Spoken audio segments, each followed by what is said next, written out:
Bonjour à toutes et tous et bienvenue sur Crapic TV. Nous continuons la campagne de la rentrée littéraire Ulule avec cette fois Gilles Moraton pour Mission Polycarpe. Bonjour Gilles, comment vas-tu?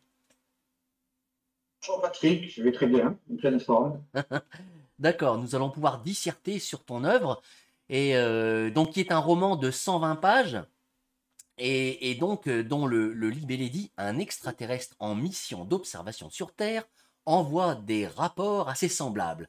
Ne connaissant ni le mensonge ni l'affect, il a beaucoup de mal à comprendre nos comportements. Alors qu'est-ce qui a initié ce scénario, cette envie de voir notre planète vue d'un peu plus loin?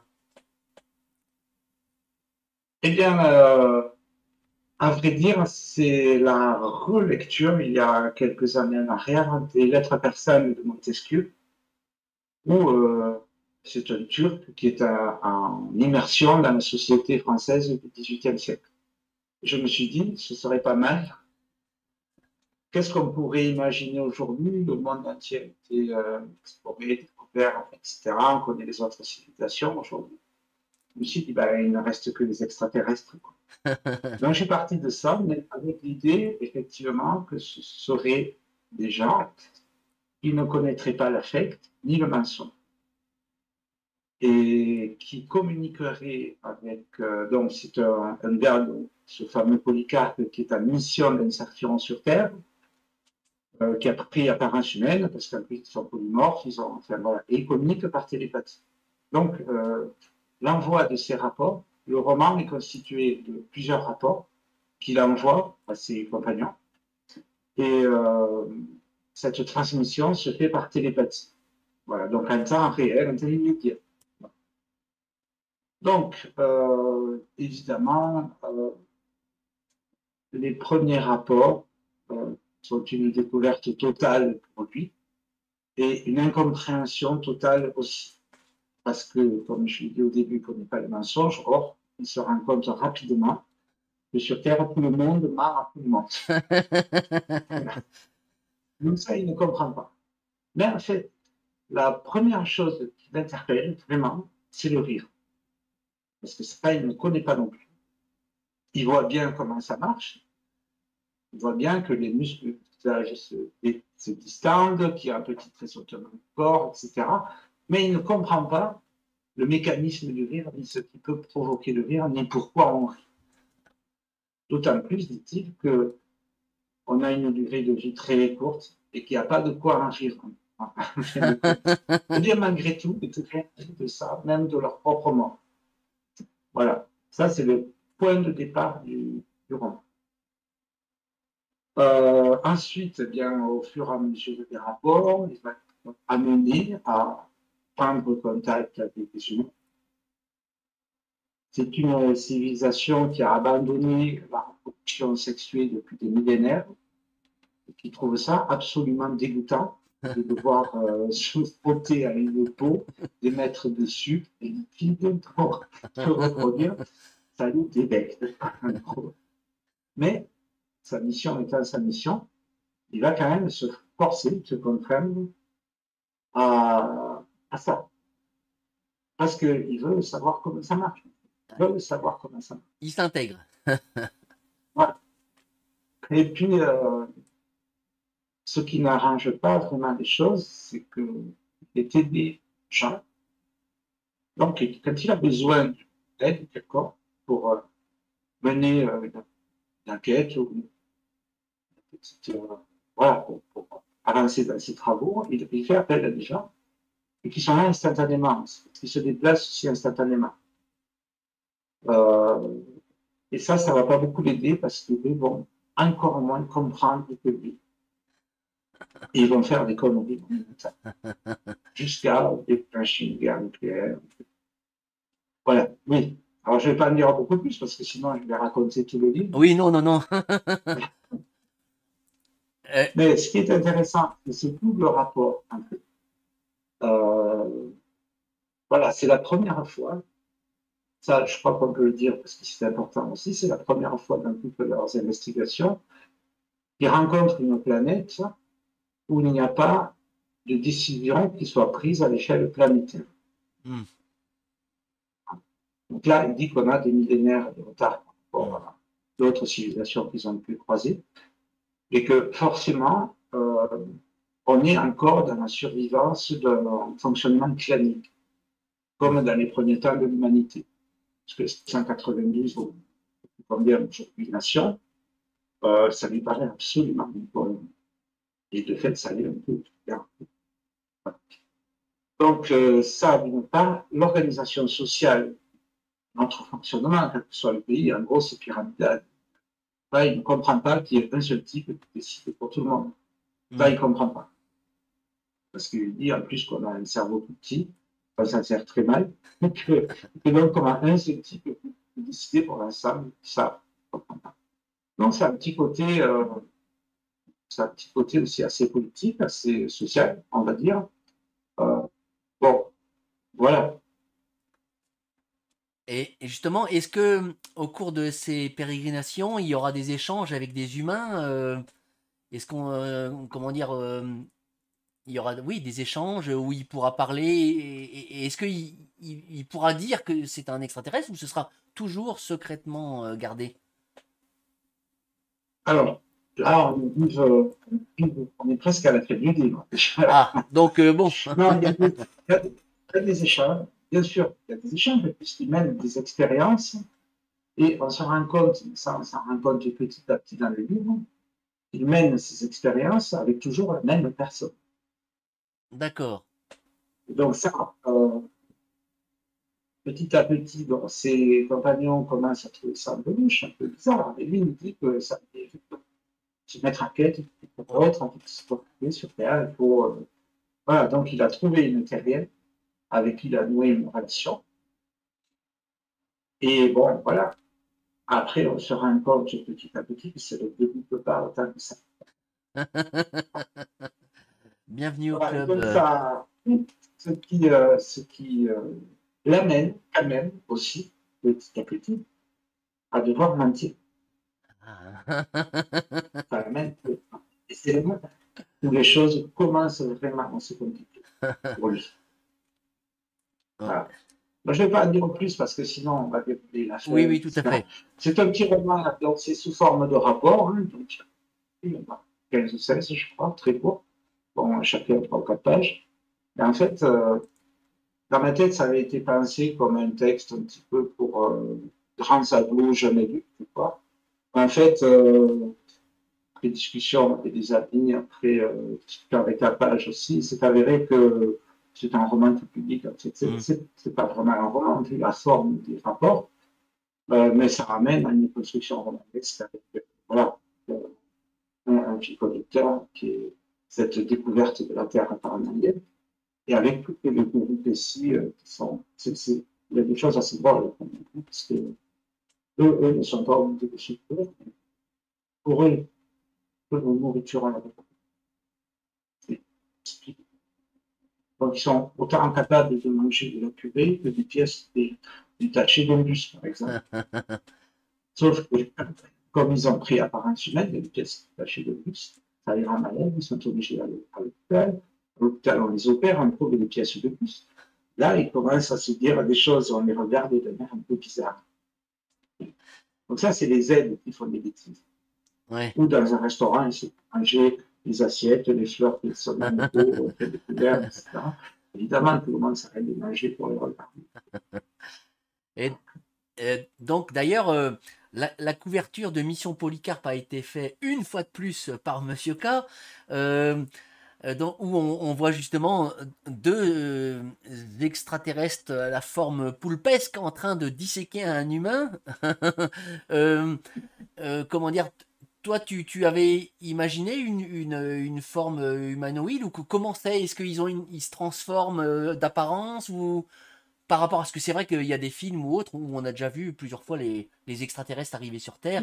Il y en a qui, comme dans les séries V par exemple, qui sont des reptiles et puis ils se mettent une forme humanoïde. Ou comment toi, est-ce que ça a eu un impact dans ton écriture ou c'était juste totalement secondaire?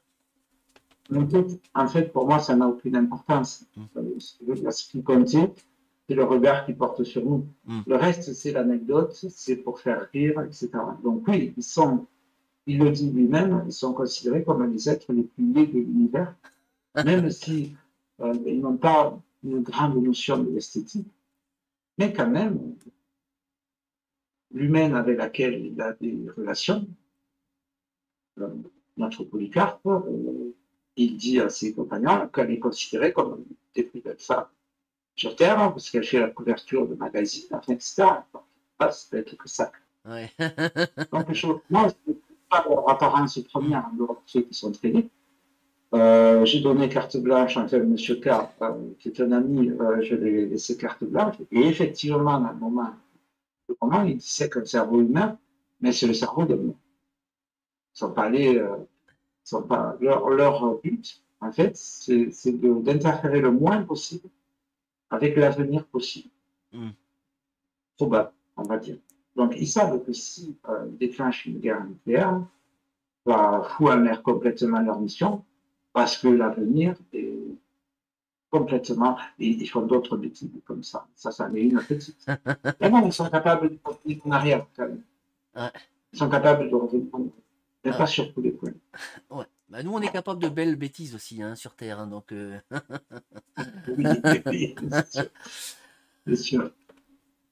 En tout cas, je trouve que moi, c'est cette couverture, ben, sans que ce soit, comment dire, très Oui, précis elle dans m'a ce fait qu'on va beaucoup rire. découvrir, on voit bien à quoi s'attendre quelque part. Voilà. On, Oui, on devine les ça m'a rapports qui se jouent. ouais, elle m'a fait beaucoup rire aussi. Et voilà, c'est le regard. Ce cas a toujours un regard. C'est pertinent sur les choses. Et quand il m'a montré ce dessin, ouais, c'est exactement ça. C'est parfait. En fait, c'est parfait. Peu importe qu'ils aient des tentacules, trois yeux, ou pas, je m'en fous. Non, Tu vois, tiens, non, c'est pas ce qui compte, quoi. En fait, voilà. En fait, c'est une façon, pour moi, de dénoncer ce qui fonctionne mal sur Terre. oui, C'est un biais, c'est un chemin que j'ai pris amusant, qui soit à la fois amusant et sérieux. hmm, Voilà. oui, il y a du fond, quoi. Oui, oui, bien sûr, parce que, évidemment, je considère que cette organisation sociale que nous avons, on pourrait faire beaucoup mieux. On pourrait faire beaucoup mieux. Les extraterrestres ne comprennent pas pourquoi il y a des nations où on est en surabondance de tout et d'autres nations en surabondance de rien. On manque de tout. Et Oui, ça, un de ces communicants il ne pratique pas la répartition. hmm, Ah non, il ne pratique pas la répartition. Et l'autre lui dit, mais c'est absurde. Et je sais, je ne peux rien, c'est comme ça. Voilà. Donc, voilà, c'est une façon de dénoncer quelques travers, voilà, l'air oui, de rien, on va dire, oui, avec un côté amusant. sur lesquels on n'a pas tellement d'actions possibles, mais c'est vrai que si déjà les grands de ce monde arrêtaient de se foutre sur la gueule pour un problème d'ego, bon, on arriverait à évoluer un petit peu mieux. C'est ça, parce qu'en fait, notre problème principal, mais ça, il ne sait pas l'analyser, donc c'est l'ego, Hmm, effectivement. Et c'est l'ego qui bouffe tout. Euh, quand il commence à s'en rendre compte, il trouve ça encore plus absurde, étant donné pour que le vie. Eux, ils se régénèrent à l'infini. Donc, c'est-à-dire qu'un corps, il peut se régénérer lui-même. Donc, différence de 40, 50 000 ans, peu importe. Ce n'est pas la question. hmm. Enfin, nous, on a une vie très courte et on est gouverné par des égaux qui font faire des conneries monstrueuses. Voilà. Ouais, Donc, autant un minimum mais est là pour notre existence, le réflexe de survie, autant trop, et on passe dans un monde totalement absurde. D'ailleurs, en parlant d'absurde, puisqu'on en parlait un petit peu en préparant l'émission, euh, il me semble que tu m'as dit que tu as un goût pour l'absurde et que tu aurais d'ailleurs pu écrire dans ce magnifique livre dans lequel Monsieur K a également fait un dessin, ainsi que mon pote Namlock. Et, euh, et est-ce que ce goût de l'absurde, tu l'as pratiqué aussi dans Mission Polycarpe? alors, je vais me permettre de définir pour moi Hmm. ce que c'est, parce que je parle de l'absurde en tant que genre littéraire. Ah, Okay. Mais effectivement, mon sens, l'absurde, ça fait partie de mes codes génétiques. C'est-à-dire, quand j'écris, alors évidemment, c'est en fonction du texte que j'écris. J'ai écrit un roman, le dernier roman que j'ai publié en février, qui s'appelle Pas la défaite, et qui porte sur l'histoire d'un soldat qui est perdu dans la débat de juin 40. Là, il n'y a pas d'absurde. On est sur un fond historique avec une âme, etc. Je ne peux pas me permettre de dire. Si je pars dans un roman, je l'ai pas mal pratiqué pour le théâtre, l'absurde. Si je pars dans une pièce ou un roman qui est ouvert, où j'ai tous les espaces de liberté possibles, là, j'aurais tendance à aller un peu plus vers l'absurde, mais ça ne veut pas dire, l'absurde ne veut pas dire n'importe quoi. C'est codifié. Comment ce que je veux dire? Voilà, ça permet de jouer avec les codes du récit, avec les codes de la littérature, avec les codes tacites entre le lecteur et l'auteur. Ça permet de jouer avec tout ça. C'est-à-dire qu'on peut interpeller l'auteur à un moment, l'auteur peut interpeller son personnage, enfin voilà. C'est ce genre de choses qui ont un côté formel, enfin, dans la forme de l'écriture. Et sur le fond, ça aboutit forcément à des textes avec parfois de l'humour noir, et parfois jaune, très jaune. Mais enfin, voilà, c'est le principe, comme ça. Voilà. Ah oui, je vais le faire, c'est sûr. Alors, si tu avais envie de donner envie aux gens qui nous écoutent et qui découvrent également ton ouvrage sur la page Ulule concernant notre rentrée littéraire tapage, que pourrais-tu dire pour leur donner envie de lire ton livre? Mission Polycarpe. Oui, tout à fait. Oui. On fera une autre émission sur ton autre livre ultérieurement. Non, mais je crois que j'en ai déjà dit beaucoup.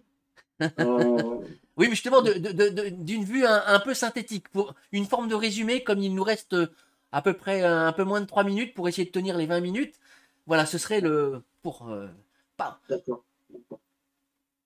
Alors, je pourrais dire, c'est que si les extraterrestres existent, ils sont déjà parmi nous, on ne le sait pas.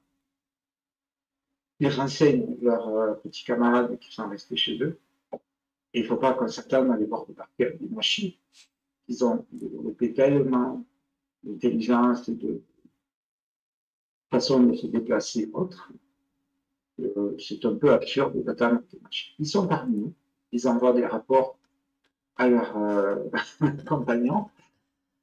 Ils essaient de nous comprendre désespérément. Ils n'y arrivent pas. Et ça va entraîner des choses de très, très graves pour eux. Pour eux et pour l'univers. Attention. Si ça, c'est pas important, je ne m'y connais pas. Alors, moi, j'ai un petit rappel à faire quand même. Parce que avant de commencer l'enregistrement de cette émission, je constate que sur l'objectif de 200 livres, quels que soient les 5 livres qui sont dans la campagne, nous en sommes qu'à 53 actuellement, et ce qui représente donc 26%. Tout ça pour dire que Mission Polycarpe ne verra le jour, ça il faut en être conscient, que si nous arrivons à minima à 100%. Donc voilà, j'espère que on vous a donné envie de découvrir le livre de Gilles Moraton et que vous pourrez aller découvrir la campagne parce qu'il y a des extraits ou nous suivre sur Facebook avec la page des éditions Tapage dans lequel il y a des extraits que vous pourrez lire à tête reposée tranquillement. Voilà. Mon cher Gilles, je te remercie pour ta compagnie et la découverte de ton livre. Je lui souhaite une belle carrière et je te dis à très bientôt pour ton autre ouvrage. Au revoir Gilles. Merci à toi et au revoir. Au revoir.